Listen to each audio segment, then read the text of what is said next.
اعوذ باللہ من الشیطان اللعین الرجیم بسم اللہ الرحمن الرحیم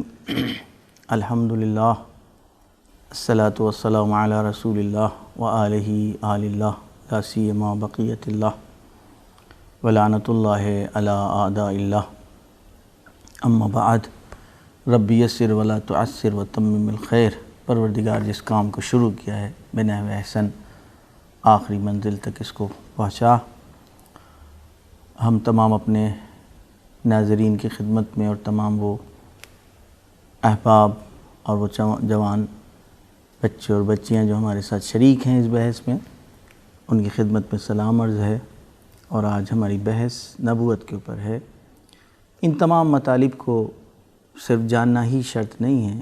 جاننا پہلا مرحلہ ہے، جاننے کے بعد اس کے جو تقاضے ہیں اس کے اعتبار سے زندگی گزارنا ہے۔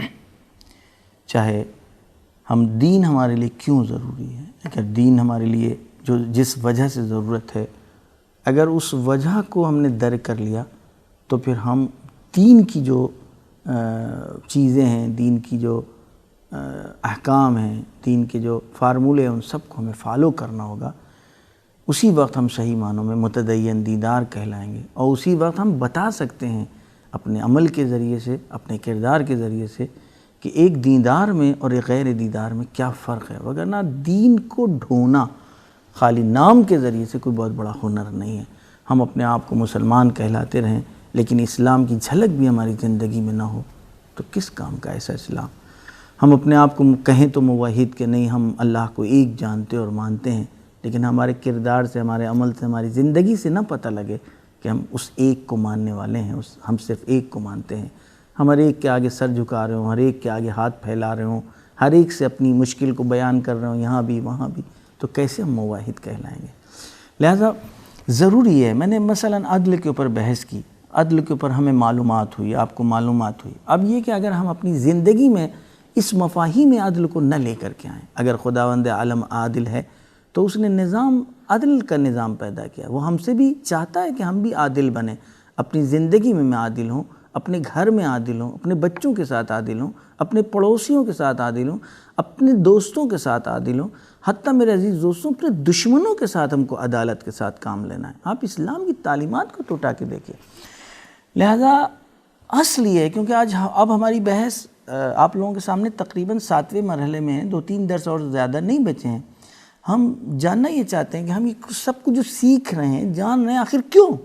اگر آج ہم نبوت کی بحث کریں گے تو نبوت کی کیوں ضرورت پڑی، ہم کیوں، ہمارے لیے نبی ضروری ہے، کیوں اللہ نے ہمارے لیے نبیوں کا انتظام کیا؟ نبیوں کا اللہ نے انتظام اسی لیے تو کیا کہ ہم اپنی ان ضرورتوں کو خود سے پورا نہیں کر سکتے تھے، ہم وہاں تک نہیں پہنچ سکتے تھے، ہم اپنے کمال کو حاصل نہیں کر سکتے تھے۔ اپنے کمال کو حاصل کرنے کے لیے خداوند عالم نے ہماری ہدایت کا انتظام کیا ہے۔ اس ہدایت کے انتظام نے اس نے ہم کو ایک باطنی ہدایت دی ہے جو عقل کے ذریعے سے تعبیر کی گئی ہے، روایت اور حدیثوں میں آیا ہے کہ اللہ نے انسان کے لیے 2 حجتیں رکھی ہیں، 2 دلیلیں رکھی ہیں، 2 پیغمبر ہیں، 2 نبی ہیں۔ ایک ہمارے لیے باطنی نبی ہے، وہ ہماری عقل ہے، وہ ہماری اللہ کی طرف سے حجت ہے، یعنی کل روز محشر خداوند عالم ہم سے اس عقل کے ذریعے سے احتجاج کرے گا کہ مگر ہم نے تم کو عقل دے کر نہیں پیدا کیا تھا، پھر تم اس کام میں تم کیوں مبتلا ہوئے اور کیوں مرتکب ہوئے کہ جس نے تم کو تمہارے کمال کے راستوں میں رکاوٹیں ڈال دیں؟ اس کا مطلب خداوند عالم نے ہمارے لیے جو بھی انتظام کیا ہے، اب اس نے اسی کے ساتھ ساتھ ہمارے لیے نبوت کا انتظام کیا ہے۔ اب بحث ہماری یہی ہے کہ آپ نے یہاں تک بحث کرنے کے بعد اب آپ نبوت کی جو بحث کر رہے ہیں، اصل نبی کی کیوں بحث کر رہے ہیں، کیوں ضروری ہمارے لیے ہے نبی؟ تو آ کر کے پہلے دیکھیں کہ ہم کن کن ضرورتوں میں مبتلا ہوتے ہیں، کون سی چیزیں ہیں جو لاحق ہوتی ہیں ہمارے لیے ہماری زندگی میں۔ کچھ ایسی ضرورتیں ہیں جن ضرورتوں کو ہم پہچان بھی لیتے ہیں اور ان ضرورتوں کو برطرف کرنے کا ہمیں راستہ بھی آتا ہے۔ کھانا پینا، ہم گئے، میری نجی کچھ ضرورتیں گئے، ہم نے ڈھونڈ لیا، حل کر لیا۔ یہ اور بات ہے جب دین کی ضرورت ہوئی تھی تو اس پر گفتگو ہوئی تھی، بازگشت یہیں پر ہے کیونکہ نبوت بھی خود دین کا حصہ ہے۔ لہذا کچھ ضرورتیں ایسی ہیں جو ہماری نجی ہیں، ہم نے انجام دے دیا، ہم پہچان بھی رہے ہیں، اس کو حل کر لیا۔ انہی ضرورتوں میں سے کچھ ضرورتیں ایسی ہیں جو ہم اپنی عقل کے ذریعے سے بھی حل کر سکتے ہیں، ہم نے حل کر لیا۔ کچھ ایسی ضرورتیں کہ جو ضرورتیں ہماری صرف نجی نہیں ہیں، ہم خود یا اپنی عقل سے نہیں، بلکہ سماجی زندگی کا خاصہ یہ ہے، یہ سماجی زندگی کا لازمہ یہ ہے کہ ہم ان ضرورتوں میں مبتلا ہو گئے۔ جب ان ضرورتوں میں مبتلا ہو گئے تو اب ہم چاہتے ہیں کہ اب ہم ان ضرورتوں کو پہچان بھی رہے ہیں۔ ضرورتوں کے حل کے لیے نکلے تو ہم کو اپنے سماج میں ہم نے کئی عقلیں ملی، ہم نہیں نتیجے تک پہنچ رہے تھے تو گویا ہمارے اس سماج نے ہماری ان مشکلات کو حل کر دیا۔ اما کچھ ضرورتیں ایسی ہیں کہ ممکن ہے جن ضرورتوں کو ہم پہچان بھی نہ سکیں تفصیل کے ساتھ، ممکن ہے اجمالاً ایک دھندلا خاکہ میرے ذہن میں ہو، ایک تشنگی کو ہو، ایک پیاس ہو، لیکن ہم سمجھ نہ سکتے ہوں تفصیلاً کہ کون کون سی ضرورتیں۔ اچھا ہم نے مان بھی لیا، ہم اپنے عقل کے ذریعے سے متوجہ بھی ہو گئے، متدین یعنی گویا ہم جن سماج میں رہ رہے ہیں، لیکن ان ضرورتوں کو پورا کرنے کے ہمیں راستے نہیں پتہ ہیں، ہمیں طریقے نہیں پتہ ہیں، ہم کو وہ راہیں نہیں پتہ ہیں کہ ہم کیسے ان ضرورتوں کو پورا کریں۔ لہٰذا یہ جو تیسری ضرورت ہے، البتہ دوسری جو ضرورت ہے وہاں پہ بھی گویا ہم کو اللہ کی عقل کے ساتھ ساتھ اللہ کی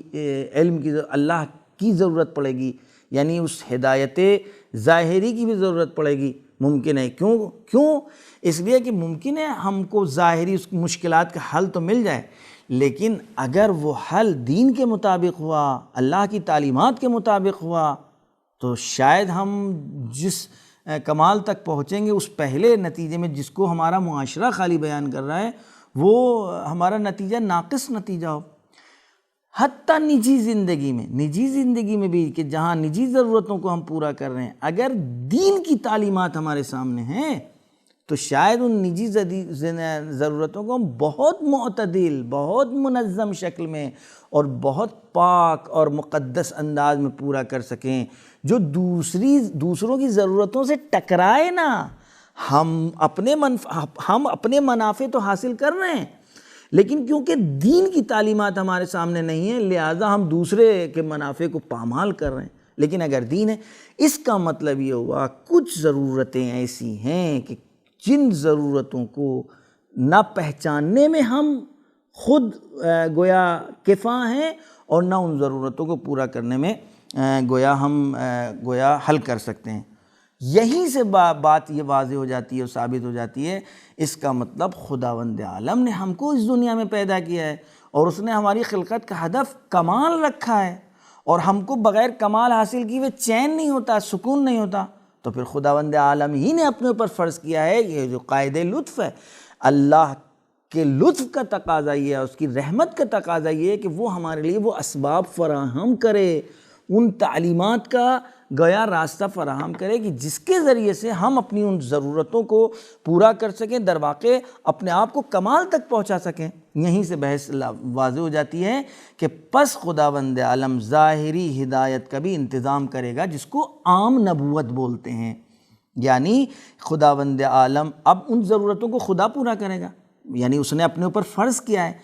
ہم عاجز ہیں، ہم کمزور ہیں، ہم ممکن ہیں، ہم ڈائریکٹ خداوند عالم سے ان راستوں کو نہیں لے سکتے، لہذا خداوند عالم ہمارے ہی درمیان، ہمارے ہی معاشرے میں رہنے والوں کا انتخاب کرے گا کچھ صفات کے بنا کے اوپر، اور ان کو کچھ صفات نوازے گا، اور وہ اللہ سے پیغام لیں گے، اللہ سے دین لیں گے، اللہ سے تعلیمات لیں گے اور ہم تک پہنچائیں گے، جو بطور عموم نبوت عامہ جس کو بولتے ہیں۔ یعنی اس کا مطلب یہ ہوا کہ ہم اپنی انفرادی زندگی میں، اپنی اجتماعی زندگی میں، اور اپنے وہ ضرورتیں کہ جن ضرورتوں کو حتیٰ ہم سماج میں رہنے کے بعد بھی حل نہیں کر سکتے، سوائے اس کے کہ خداوند عالم کی طرف سے ان ضرورتوں کو پورا کیا جا سکے۔ خداوند عالم ان ضرورتوں کو ہماری کیسے پورا کرے گا؟ ہم اس کے پروڈکٹ ہیں، ہم اس کی مخلوق ہیں، اس کے لطف کا تقاضا یہ ہے کہ وہ ہم کو تنہا نہ چھوڑے، ہم کو اکیلا نہ چھوڑے، باوجود اس کے کہ شیطان موجود ہے، اس نے تو قسم کھائی ہوئی ہے کہ ہم بہکاتے رہیں گے، سرسخت دشمن ہمارا، قرآن آواز دے رہا ہے کھلا ہوا تمہارا دشمن ہے۔ تو پھر اب بتائیے ایسے حالات میں اگر وہ اپنی طرف سے ہادیوں کا انتظام نہ کرتا، نبیوں کا انتظام نہ کرتا، تو پھر روز محشر اور اس روز جزا و سزا میں انسان کو حق تھا، وہ کہہ سکتا تھا کہ پروردگار تو نے ہم کو اکیلا چھوڑ دیا، تو ہم کیسے اپنے آپ کو اس راستے پر گامزن کرتے اور اپنے کمال کو حاصل کر سکتے تھے۔ پس خداوند عالم کی طرف سے نبوت کا ہونا ضروری ہے۔ اب آئیے نبی کہتے ہیں جب آپ نے نبوت عامہ کو یعنی اس ہدایت الہی کو مان لیا، اسی کو کہتے ہیں یا نبوت یا امامت، کہ بعد میں بحث آئے گی۔ اب نبوت کہاں سے؟ نبا سے بنی ہے، ٹھیک ہے۔ نبا کس کو کہتے ہیں؟ خبر کو کہتے ہیں۔ نبی وہ کہ جو خبر لا رہا ہو، کہاں سے لا رہا ہے؟ یعنی عالم غیب سے پہنچا کس کو رہا ہے؟ اس عالم بشر کو، عالم انسانیت کو وہ خبر دے رہا ہے۔ یا گویا آپ نبا بمعنی عظمت لے لیں، برتری لے لیں، علو لے لیں، بلندی لے لیں، تو نبی یا خبر دینے والا، خبر غیبی دینے والا، اللہ کی جانب سے ہم تک پہنچانے والا، یا صاحب عظمت، صاحب برتری، صاحب بزرگی، ٹھیک ہے۔ اصطلاح میں ہی اسی کو نبی کہتے ہیں کہ غیب سے یعنی عالم غیب سے، پروردگار سے علم کو لے کر، احکام کو لے کر، دین کو لے کر، تعلیمات کو لے کر معاشرے تک، انسانی معاشرے تک پہنچانے والا، کہ جس کو قرآن اس طریقے سے باقاعدہ واضح کر رہا ہے۔ بسم اللہ الرحمن الرحیم، لقد من اللہ علی المؤمنین اذ بعث فیہم رسولا من انفسہم، خداوند عالم نے تم مومنوں کے اوپر منت کی ہے، احسان کیا ہے، کیا؟ جب کہ اس نے مبعوث کیا، اپنے نبی کو بھیجا انہی کے درمیان، انہی میں سے۔ اس کا کام کیا ہے؟ یتلو علیہم آیاتہ ویزکیہم ویعلمہم الکتاب والحکمہ۔ اس کا کام کیا ہے؟ اولاً وہ آیات الہی کی تلاوت کرے گا، خداوند عالم کی آیات کو بتائے گا، تربیت کرے گا، تزکیہ کرے گا نفسوں کا، اور ان کو تعلیم کتاب و حکمت دے گا۔ یہ کام ہے نبی کا۔ جب نبوت عامہ ہمارے لیے واضح ہو گئی تو اب بحث یہ آتی ہے کہ خاص نبی کو آپ کیسے پہچنوائیں گے؟ کہتے ہیں اولاً ہر نبی کو، ایک دلیل تو یہ ہے کہ جو نبی موجود ہے وہ اپنے نبی بعدی کے بارے میں آ کر کے ہم کو گواہی دے دے، بتا دے کہ میرے بعد فلاں نبی آنے والا ہے، کیونکہ ہم موجودہ نبی کی نبوت کے اوپر ایمان لا چکے ہیں، اس کے کردار کی بنا پر، اس کے افعال کی بنا پر، اور یا جو معجزہ اس کے ہاتھ میں ہم نے دیکھا تھا۔ لہذا اگر حضرت موسیٰ اپنے بعد والے کے بارے میں بتا دیں کہ یہ نبی ہے، حضرت عیسیٰ اپنے بعد والے کے بارے میں بتا دیں کہ ہمارے بعد فلاں نبی آئے گا، تو ہمارے اوپر یقین کرنا ضروری اور واجب ہے۔ کیوں؟ کیونکہ حضرت موسیٰ کی نبوت پر ہمیں یقین ہے، ہم صداقت پر یقین رکھتے ہیں، ہم جانتے ہیں یہ اللہ کی طرف سے ہے، معاذ اللہ جھوٹ بولتا نہیں ہے، اس کی زندگی میں قول و فعل میں کبھی ہم نے فرق نہیں دیکھا۔ لہذا پہلی دلیل تو یہی ہوگی کہ اگر خود وہ نبی، موجودہ نبی بعد والے آنے والے نبی کے بارے میں بتا دیں۔ دوسری بات، کیسے ہم کسی کی نبوت کو مانیں گے؟ ہم اس کی زندگی کو دیکھیں گے، اس کے کردار کو دیکھیں گے، اس کے سابقے کو دیکھیں گے، اس کے قول و فعل کو دیکھیں گے، وہ جس معاشرے میں آ رہا ہے کر کیا رہا ہے، کیا کیا اس نے، اس کی زندگی پر نگاہ کرنے کے بعد ہمیں یقین ہو جاتا ہے کہ نہ، یہ ہو ہی نہیں سکتا جز اس کے کہ اس کا رابطہ غیب سے رابطہ ہو، گناہوں سے دور ہوگا، معصیت سے دور ہوگا، علم کا مالک ہوگا، شجاع ہوگا، اور ایک اور بات جو ہے وہ صاحب معجزہ ہوگا، ایک ایسی طاقت کا مالک ہوگا جو عام طور سے ان حالات میں، اس زمانے میں وہ کام کوئی انجام نہ دے سکتا ہو۔ چاہے جناب موسیٰ کے زمانے میں جناب موسیٰ کا معجزہ وہ عصا کی صورت میں، کہ جو آپ کے سامنے واضح پتہ ہے، جناب عیسیٰ کا معجزہ جناب عیسیٰ کے زمانے میں کہ جہاں وہ مریضوں کو گویا شفا دیتے تھے، مردوں کو زندہ کرتے تھے، اور پھر رسول اکرم کا ہمارے جو آخری نبی ہیں جن کی نبوت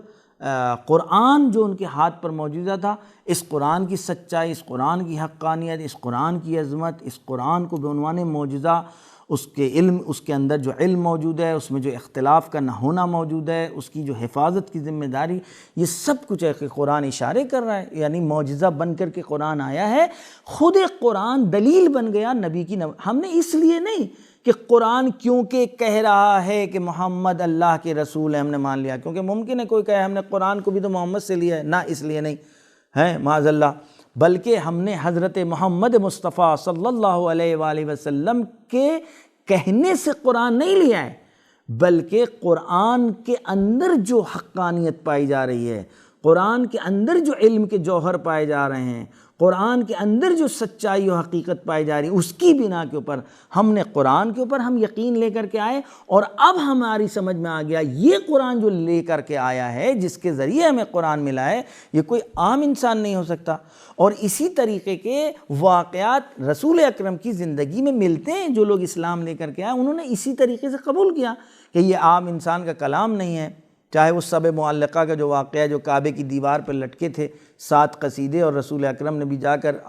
اللہ کی طرف سے نازل کردہ سورہ کوثر کو جا کر کے لٹکا دیا تھا، تو امرؤ القیس نے جا کر کے لکھا تھا بسم اللہ الرحمن الرحیم انا اعطینک الکوثر فصل لربک وانحر ان شانئک هو الابتر۔ اس نے لکھا تھا ما ھذا کلام البشر، یہ کلام بشر نہیں ہے۔ اس کا مطلب یہ ہوا کہ پس نبوت خاصہ کے لیے جو ہم گویا اگر دلیل لے کر کے آئیں گے کہ حضرت محمد مصطفیٰ یا حضرت موسیٰ یا حضرت عیسیٰ، پہلی دلیل تو اس کے پہلے والے نبی ثابت کریں، یا پھر اس کے ہاتھ میں جو معجزہ موجود ہے اس کے ذریعے سے، یا اس کی زندگی کو دیکھنے کے بعد ہمارے لیے ثابت ہو جائے گا۔ ہمارے آخری نبی کی زندگی واضح اور روشن ہے کہ جس طریقے سے انہوں نے زندگی گزاری ہے، اور جس معاشرے میں آئے تھے اس معاشرے میں آنے کے بعد جہاں پر جہالت کا دور دورہ تھا، جہاں کے اوپر کینہ دوزی، حسد، انتقام، خون ریزی، لڑکیوں کو دفن کر دینا زندہ، وہاں پر آپ نے اخلاق کا وہ مظاہرہ کیا، وہ کردار پیش کیا کہ آپ کو صادق کہا گیا، آپ کو امین کہا گیا، اور در واقع لوگ اپنی امانت رسول اکرم کے پاس لا کر کے رکھا کرتے تھے۔ اسی معاشرے میں آپ نے بیٹی کے وقار کو، عظمت کو کہاں سے کہاں پہنچا دیا۔ اتنی تبدیلیاں لانے کے بعد کیا آج ہم کہہ سکتے ہیں کہ وہ عام انسان تھا؟ اس کے بعد پھر جو قرآن ان کے ہاتھ میں آیا اور جن کے ذریعے سے اس عالم بشریت تک پہنچا، اس قرآن کی عظمت، اس کی اس کی گہرائی، اس کی سچائی، اس کی حقانیت اور اس کی حقیقت کو دیکھنے کے بعد کوئی انکار نہیں کر سکتا ہے۔ انشاءاللہ ہماری بحث آئندہ جو قرآن کے اوپر ہے اس میں آپ کے اوپر باقاعدہ واضح اور روشن ہوگا کہ قرآن ایک ایسی حقیقت ہے کہ جس کا انکار کوئی نہیں کر سکتا ہے، نہ دوست نہ کوئی دشمن، ولو عناد اور دشمنی کی بنا کے اوپر وہ اپنی فطرت کے خلاف اور اپنی عقل کے خلاف کوئی بات کہہ بھی دے، لیکن جب بھی کبھی وہ فطرت کی طرف رجوع کرے گا تو اس کو اس بات کا پتہ لگے گا کہ قرآن جن چیزوں کی طرف اشارہ کر رہا ہے وہ ایک ایسی حقیقت ہے کہ جس کا کوئی انکار نہیں کر سکتا ہے۔ جب یہاں تک ہماری بات واضح ہو گئی، نبوت عامہ ثابت ہو گئی، نبوت خاصہ کے خاص دلائل ہوتے ہیں جس کی طرف میں نے اشارہ کیا ہے، اب یہ کہ نبی کن صفات کا مالک ہونا چاہیے ہے، ٹھیک ہے؟ کہتے ہیں اولا نبی وہ جو عام صفاتیں، صادق ہو، صاحب کردار ہو، شجاع ہو، زہد پایا جاتا ہو، یہ ساری چیزیں ہیں۔ اصل جو صفت پائی جا رہی ہے، جس چیز کی بنا کے اوپر ہم کو کانفیڈنس ہوگا، ہمیں اعتبار ہوگا اور ہمیں بھروسہ وہ ہوگا، وہ ہے اس کی عصمت ہے۔ یعنی وہ نبی کہ جو ہمارے درمیان ہماری ہدایت کے لیے آیا ہے، ہم کو سمجھانے کے لیے آیا ہے، ہماری تعلیم کے لیے آیا ہے، ہمارے تزکیے کے لیے آیا ہے، وہ عصمت کا مالک ہو، معصوم ہو، گناہوں سے پاک اور مبرہ ہو، اور اصلاً اس کی زندگی میں گناہ نام اور عصیان نام کی کوئی چیز نہ ہو۔ کہتے ہیں یہ عصمت ضروری اور لازم ہے، 3 مرحلوں میں ہے۔ یعنی اس کا کیا مطلب ہوا؟ یعنی خداوند عالم سے جو وہ حکم خدا کو لے رہا ہے، دین کو لے رہا ہے، وحی کے ذریعے۔ کیوں؟ اس لیے کہ خداوند عالم ہم جب انسانوں کی ضرورتوں کو پورا کرے گا تو وحی کے ذریعے، اپنی تعلیم کے ذریعے سے پورا کرے گا۔ اپنی تعلیم کس کے ذریعے پہنچائے گا؟ وہ ہیں انبیاء۔ جو تعلیم ہے وہ وحی ہے، یعنی قرآن، یا ہر زمانے میں توریت وحی تھی، زبور وحی تھی، یا صحف ابراہیم وحی تھے۔ آج رسول اکرم کے زمانے میں وہی قرآن تھا۔ اس وحی کو جس کو لے کر کے بھیجا، جس پر اتارا ہے، وہ معصوم ہو 3 مرحلوں میں۔ یعنی کیا مطلب؟ جس وقت وہ وحی کو لے رہا ہے، لینے میں بھی معصوم ہو، یعنی خطا کا مرتکب نہ ہو، کہا کچھ جائے اس سے اور وہ یہاں محفوظ کچھ کر لے، اس کا مطلب یہاں خطا کا امکان نہیں۔ اگر یہاں خطا کا امکان ہوگا تو وہ ہم کو اس پر بھروسہ نہیں ہو سکتا، جب بھروسہ نہیں ہوگا تو ہم کو ہدایت نہیں مل سکتی۔ دوسرے یہ کہ جو وہ پہنچا رہا ہے معاشرے تک، ہم تک، خداوند عالم سے لیا اور لینے کے بعد عالم غیب سے لے رہا ہے اور پہنچا رہا ہے عالم بشریت تک، عالم محسوس تک، تو پہنچانے میں بھی معصوم ہو، یہاں پر بھی وہ خطا کا امکان نہیں ہونا چاہیے، خطاؤں سے دور اور منزہ و مبرہ ہو۔ تیسرا مرحلہ ہے خود عمل کرنے میں، انہی قوانین کو، انہی تعلیمات کو معاشرے میں اجرا بھی کرے، اجرا کرنے میں بھی، عمل کر کے دکھانے میں بھی عنوان آئیڈیل اور نمونہ بھی وہی ہے،